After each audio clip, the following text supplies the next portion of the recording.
नमस्कार, स्वागत है आपका वर्ल्ड व्यू में, जहां हम ले आए आपके लिए जियोपॉलिटिक्स एंड करंट अफेयर्स का गहरा एनालिसिस। दुनिया की बड़ी बातें आसान भाषा में। आज हम बात करेंगे रशिया यूक्रेन वॉर की एक बड़ी डेवलपमेंट के बारे में। नाउ यूक्रेन रशिया वॉर को स्टार्ट हुए लगभग 3 साल हो चुके हैं और लगता है कि अब ये वॉर अपने लास्ट स्टेज में है। बट यूएस में करंट एडमिनिस्ट्रेशन पूरी कोशिश कर रही है इस वॉर को कंटिन्यू करने की। रिसेंटली यूएसए के प्रेसिडेंट जो बाइडेन ने एक मैसिव 2.5 बिलियन डॉलर्स का सिक्योरिटी एड पैकेज अनाउंस किया है, साथ ही 3.4 बिलियंस का budgetary support. Now Biden administration के अब कुछ ही दिन बचे हैं और ये सवाल उठता है कि नई ट्रंप एडमिनिस्ट्रेशन इस इशू को कैसे हैंडल करेगी। चलिए इस पर डिटेल में बात करते हैं। फरवरी 2022 में रशिया ने यूक्रेन पर अटैक किया। कीव, जो कि यूक्रेन की राजधानी है, उसको कैप्चर करने के लिए और नेटो की बढ़ती प्रेजेंस यूक्रेन में रोकने के लिए। लेकिन यूक्रेन की गवर्नमेंट एंड मिलिट्री ने रशिया से अपने देश की टेरिटरी को डिफेंड किया, जो वेस्टर्न मिलिट्री और फाइनेंशियल एड से स्ट्रांग हुई। 2022 तक यूक्रेनियन फोर्सेस ने हारी हुई जमीन को वापस कैप्चर करना स्टार्ट किया। ऑल्दो यूक्रेन अभी अपनी पूरी जमीन वापस नहीं ले पाया है, nearly 20% of Ukrainian territory Russia के कंट्रोल में है। अब जब यूएस प्रेसिडेंट बाइडेन का टेन्योर एंड होने वाला है, जाते जाते करंट एडमिनिस्ट्रेशन यूक्रेन की ज्यादा से ज्यादा मदद करना चाहती है। लेटेस्ट 2.5 बिलियन डॉलर्स का सिक्योरिटी पैकेज इसमें शामिल है। इस पैकेज का इस्तेमाल Ukraine air defence system, artillery and दूसरे वेपन्स को खरीदने के लिए करेगा।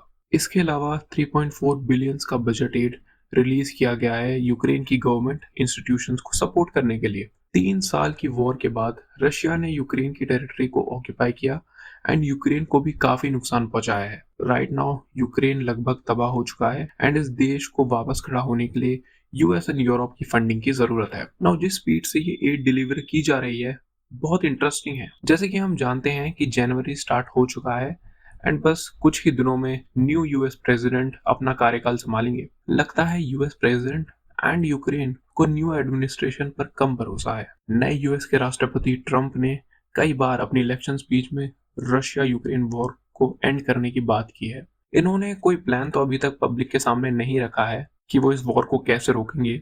नाउ यूएस पॉलिटिक्स की इन डेवलपमेंट से यूक्रेन में काफी नर्वसनेस है। पेंटागन का कहना है कि अलॉट किया गया अमाउंट को यूक्रेन में जल्द से जल्द यूज कर पाना काफी डिफिकल्ट होगा। ऐसी स्टेटमेंट दिखाती है कि करंट यूनाइटेड स्टेट्स को काफी जल्दी है यूक्रेन में हथियारों को सप्लाई करने की। जब से ये वॉर स्टार्ट हुई है, यूएस एंड यूरोपियन देशों ने काफी पैसा और हथियार यूक्रेन को दिए हैं और साथ ही साथ रशिया पर जमकर सैंक्शन भी लगाए हैं। नाउ अब लगता नहीं कि कुछ और मिलिट्री एड से ज्यादा फर्क पड़ेगा इस वॉर में।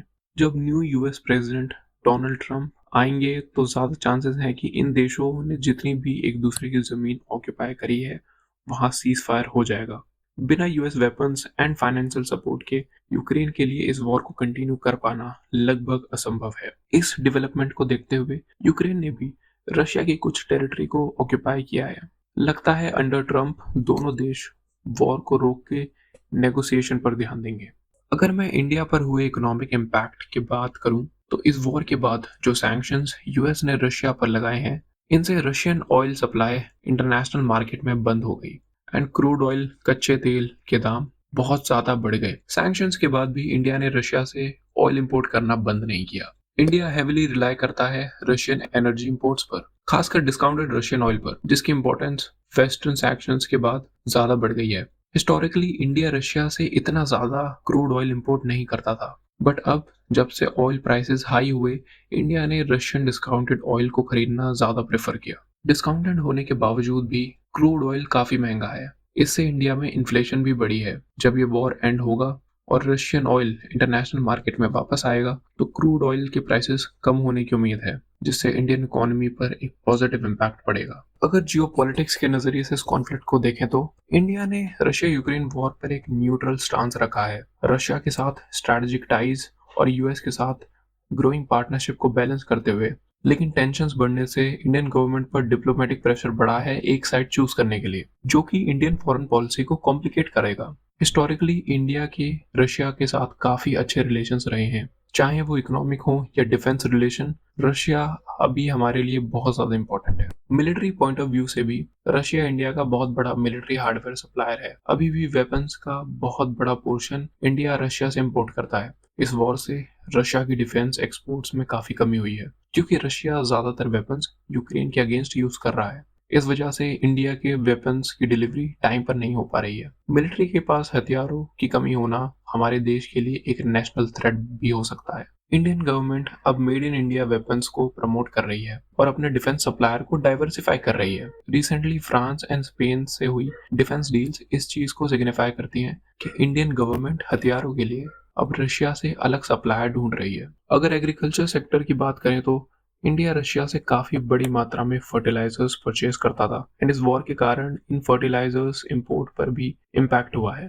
फर्टिलाइजर से भी ज्यादा इंपॉर्टेंट है food security. Now regional influence पर फोकस करें तो इंडिया के फेवर में है अगर यूएस चाइना पर ज्यादा फोकस करे देन रशिया, क्योंकि रिसेंट टाइम्स में इंडिया के लिए ज्यादा बड़ा खतरा चाइना से है और बढ़ती चाइनीज इकोनॉमी एंड मिलिट्री से इंडिया को एक सीरियस थ्रेट है। जितना यूएस रशिया पर सैंक्शन लगाता है उतना ही रशिया चाइना पर डिपेंडेंट होता है। इस वजह से जब इंडिया चाइना कॉन्फ्लिक्ट हो तो शायद रशिया इंडिया को ज्यादा खुलकर सपोर्ट नहीं कर पाएगा।